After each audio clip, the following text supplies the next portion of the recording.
சேலை நல்லா கட்டுங்க, நல்லா தான் கட்டுங்க. அந்தோணி மைக்கேல் சந்தோஷம். என்ன ஸ்பெஷல்? மீன் குழம்பு தான். நெத்திலி மீன் அவியல் எப்படி வைப்பது சொல்லுங்கள். மைக்கேல் அந்தோணி ஏதாவது லைவ் நெத்திலி மீன் இருக்கலாமா?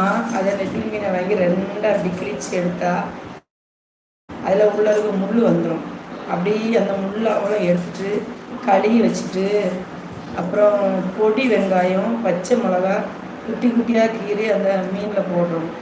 போட்டுட்டு அதுக்கு என்ன பண்ணணுன்னா, தேங்காய், பச்சை மிளகாய், பொடி வெங்காயம், ஜீரகம் இதை மிக்சியில் போட்டு சல்லுன்னு 2-3 சுற்று சுற்றணும். அதுக்கு முன்னாடி ஜீரக பொடி இருந்தால் நல்லாயிருக்கும், இல்லை ஜீரகத்தை கொஞ்சம் அடிச்சுக்கிடணும்.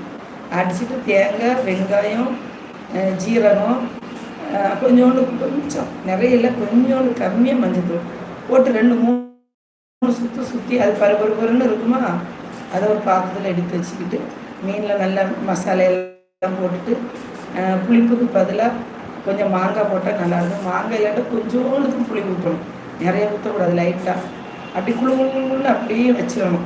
தீய சிம்மில் வச்சு நல்லா வேக வைக்கணும்.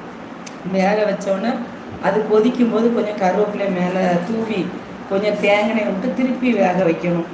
வேக வச்சுட்டு இறக்கும்போது நம்ம கடுகு, உளுந்தம்பருப்பு, காஞ்ச வத்தல், கருவேப்பிலை, பொடி வெங்காயம் இவ்வளோ போட்டு தாளித்து அந்த மீன் குழம்புல தேங்காயிலே தான் பண்ணணும். ஊற்றி அப்படியே ஸ்லாவி வச்சு அப்படி இறக்கி வச்சு சாப்பிட்டிங்கன்னா செம்ம டேஸ்ட். அதான் அவியல். பச்சை மிளகா ஒன்றை மட்டும் மறந்துட்டேன், முருங்கைக்காயும் சேர்க்கணும். செம்ம சூப்பராக இருக்கும்.